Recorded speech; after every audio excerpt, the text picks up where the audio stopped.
هلو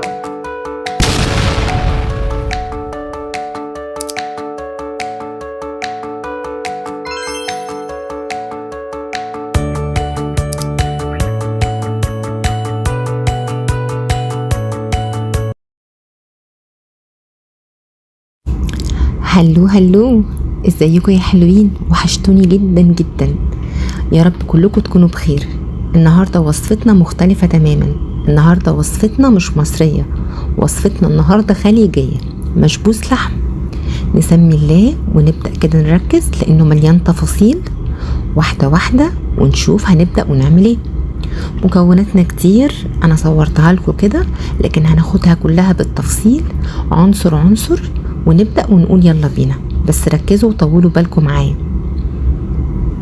اول حاجة هنعملها حلة حلوة، هننزل فيها كده بمعلقة سمنة على النار.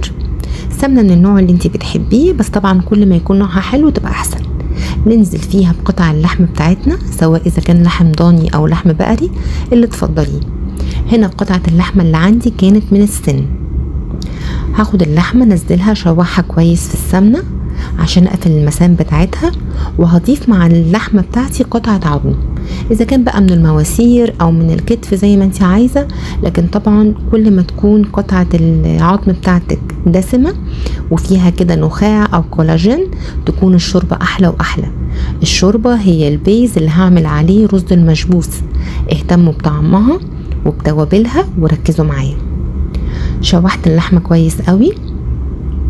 لو تلاحظوا انا هنا ما حطيتش لسه اي مطيبات ولا فلفل ولا ملح ولا اي حاجة. الاول اشوح اللحمة، وطبعا زي ما انتم متعلمين وانا بزود عليه مع البنات الجداد، هننزل لازم بمية مغلية سخنة عشان اي ريم او اي زفارة في اللحمة تطلع كده على الوش واقدر انضفها بسهولة. ده كمان سبب من الاسباب اللي هيخليني منزلش باي مطيبات او اي توابل، عشان ما تطلعش معايا وانا بشيل الريم ده. في طبعا ناس بتقول ان هو مش مضر وكله مليان كولاجين اللحمة، بس يعني انا عشان ارتاح نفسيا لازم اشيله، تعود. وكمان بحب المرقة بتاعتي تكون رايقة كده ونظيفة. شلت الوش بتاعي على قد ما اقدر، وبعد كده هبدأ انزل بكل المطيبات اللي هتشوفوها معايا. في طبعا منها الخضار وفي منها التوابل. نركز كده مع بعض. الخضار هنزل معايا بطماطم وبصل وفصين توم وجزرة، تدي كده تسكيرة حلوة للشوربة. التوابل الناشفة او الجافة هننزل ب2 لومي، عود قرفة، ورقتين لورا، بهارات البرياني او المشبوس الحب، هيل مطحون، زنجبيل، فلفل اسود، بهارات لحمة وشوية ملح. ننزل بيهم كده نقلبهم تقلبتين ونسيب اللحمة تستوي براحتها على الاخر. اللحمة بتاعتي اهم حاجة تكون مهرية، لان طبعا زي ما انتوا عارفين في عندنا ناس كبار في البيت او عندنا اطفال صغيرين، مهم جدا تبقى اللحمة مستوية. هنا استوت خلاص، تبدأي بقى تحمريها او تشويها انتي وذوقك. انا هنا قلتها في معلقة سمنة كده مع شوية زيت، بقى لونها جميل وحلو. هطلعها في الطبق بتاعي حتة حتة. طبعا ممكن تحطيها في الاير فراير او تدخليها الفرن زي ما انتي عايزة، كل واحدة مننا وذوقها وشطارتها في المطبخ. خلصت رشة ملح كده، رشة فلفل اسود، ظبطي ملحها لو محتاج برشة ملح وخلاص. هنا بقى تاني خطوة عندي، ودي اهم خطوة واللي بتدي طعم ونكهات للمشبوس، الحشو. ايه بقى هو الحشو يا مرمر؟ الحشو ده البيز الاساسي ليه هو البصل. قطعي كده كام بصلايه حلوين، ممكن 6 أو 7 بصلات. كل ما تزودي فيه كل ما يبقى الطعم احلى، وصدقوني هتجربوها هتعجبكم جدا. هنزل في طاسة غير قابلة للصق من غير اي مواد دهنية ولا زيت ولا سمنة ولا اي حاجة. اهم حاجة عندي هنا البصل، ان انا اكرمله واحدة واحدة. وطبعا كل ما تكوني مقطعاه قطع على قد بعضها بيكون الشكل احلى واحسن. هتبدأي تشوحي فيه. طب هتسويه ازاي؟ هسويه بحاجة اسمها منقوع الزعفران. ده عبارة عن ايه؟ مية سخنة هننزل فيها بحاجة اسمها صفار الزعفران. ده متوفر عندكم طبعا في مصر وفي كل حتة، حتى لو في الوطن العربي، وسهل ان انتوا تجيبوه. وانا كان عندي كمان زعفران اصلي، نزلت كده يعني ربع معلقه صغيره. طبعا لو مش متوفر عندك زعفران لانه غالي جدا ومش سهل انك تلاقيه، عادي جدا بودره الزعفران بتكفي. وتزودي عليهم شويه هيل مطحون، وفي هنا ناس بتحط معاه ماء ورد او مزهر، انا للاسف ما بحبوش فما بفضلش احطه معاه. ورشه ملح صغير. دوبي ده كله بميه سخنه، وهنبدا ننزل على البصل معلقتين لغايه ما البصل يبدا يستوي ويكرمل معايا. انا مش هنزل بميه كتير، انا بنزل بمعلقه. الخطوه دي هتطول معاكي بس معلش تستاهل التعب. بعد ما البصل بتاعي بدا يستوي هنزل بشويه زبيب وشويه حمص. الحمص هنا مش حمص الشام، انا قصدي بيه الحمص بتاع المكسرات الصغير اللي احنا بناكله مع الفول السوداني. طيب انا مش عندي حمص يا مرمر، هنا في اكياس حمص بتتباع بيكون ني، بنحتاج ان احنا الاول ننقعه في شويه ميه ونسلقه ونصفيه ونحطه مع الحشوه بتاعتي، ودي الوصفه الاصليه. انا هنا استخدمت الحمص المستوي بتاع المكسرات لان ما كانش عندي حمص ني وكنت عايزه اختصر في الوقت. اهم حاجه ان احنا نتصرف، الحاجه اللي مش موجوده عندي اعرف ايه بديلها عشان اسهل على نفسي الطبيخ والاكل بتاعي يكون على احلى مستوى. هنا نزلت برشه سكر وكمان رشه درسين باودر يعني قرفه مطحونه، تدي للحشوه تسكيره وطعم جميل. وهبدا انزل بالماده الدهنيه. طب هتحطي ايه يا مرمر؟ انا مش هحط زيت، الحشوه دي كل ما تحط لها نوع سمنه حلو هتديكي تست عالي جدا وهتعلى معاكي بالطعم. هنا معلقتين سمنه نزلت بيهم. هنا اقدر ابدا احمر البصله، انا مش عايزه البصل يكون مسلوق، انا عايزاه يكون متشوح حلو قوي ومكرمل كويس جدا عشان الطعم يكون متقبل وما تبقاش مهريه كده وشكلها مش حلو على الرز. شايفين البصل اللي عندي نسر ازاي، والزبيب استوى والحمص شكله جميل.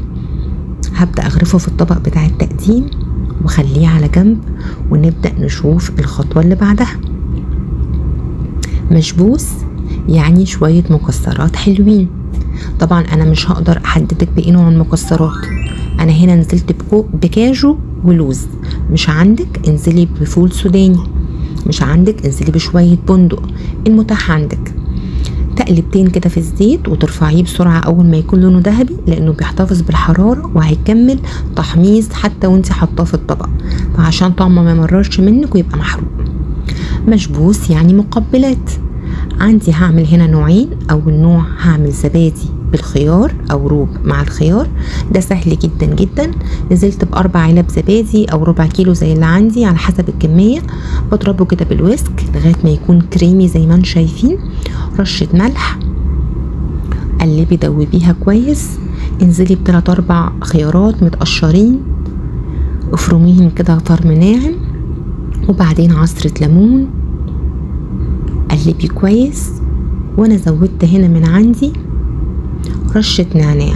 عندك نعناع فريش ممكن تحطيه تقطعيه وتفرميه مع الخيار لو انت عايزة، انا هنا ما كانش عندي فريش حطيت نعناع ناشف.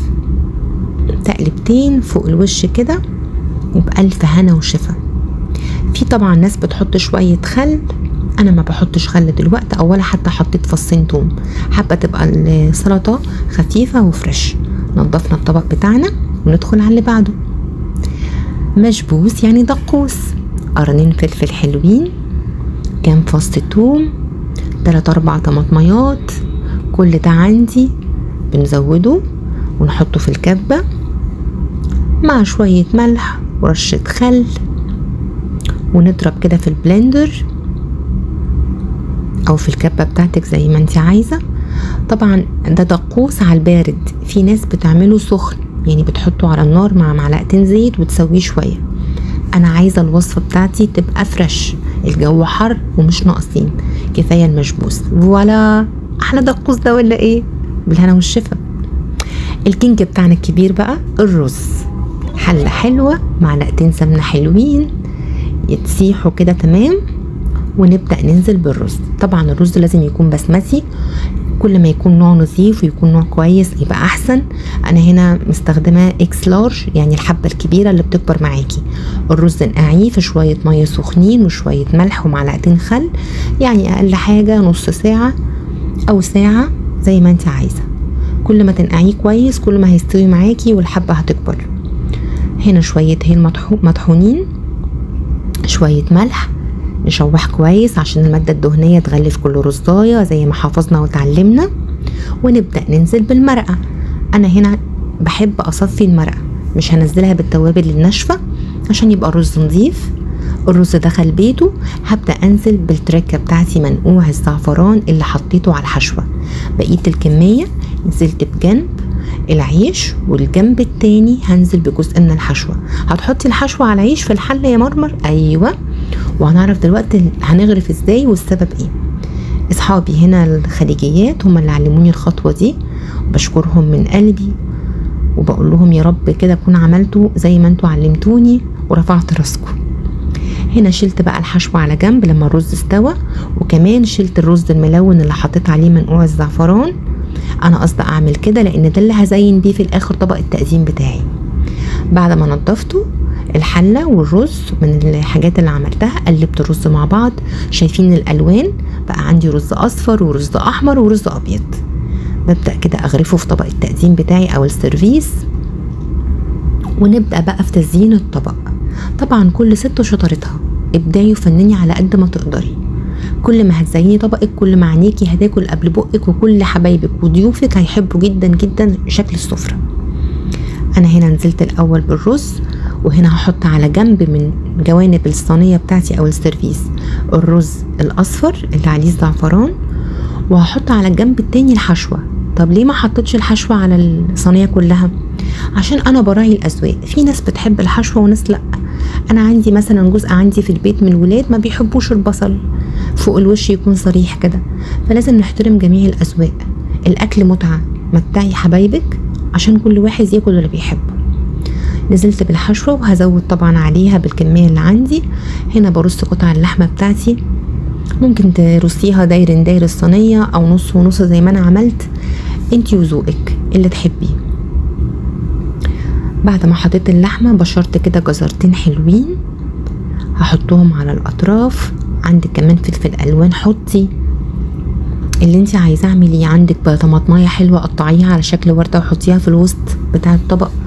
كل اللي نفسك فيه اعمليه، ده بيتك ودي مملكتك، واعملي كل اللي يريحك. بعد الجزر هنزل بالمكسرات بتاعتي، ودي كانت اخر خطوة. ممكن شوية كزبرة خضراء فوق الوش لو انت عايزة. فرشنا سفرتنا، يا رب تعجبكم. حطينا الدقوس والبتنجان والسلطة والأشار الليمون عشان اللي بيحبوا. يا رب تكون الوصفة عجبتكم. لو عجبتكم احب تعملوا لايك وشير وفولو على صفحتي على الفيسبوك وعلى القناة على اليوتيوب والتيك توك. اتمنى تعجبكم، وما ننساش في اخر الفيديو ندعي لكل اخواتنا في غزة وفي السودان وفي كل انحاء الارض. ربنا يجمعنا على خير ويوحدنا ونفضل دايما ايد واحدة. بحبكم قوي قوي، واشوفكم على خير، وسامحوني على الاطالة. اشوفكم على خير. باي باي، هتوحشوني. باي باي.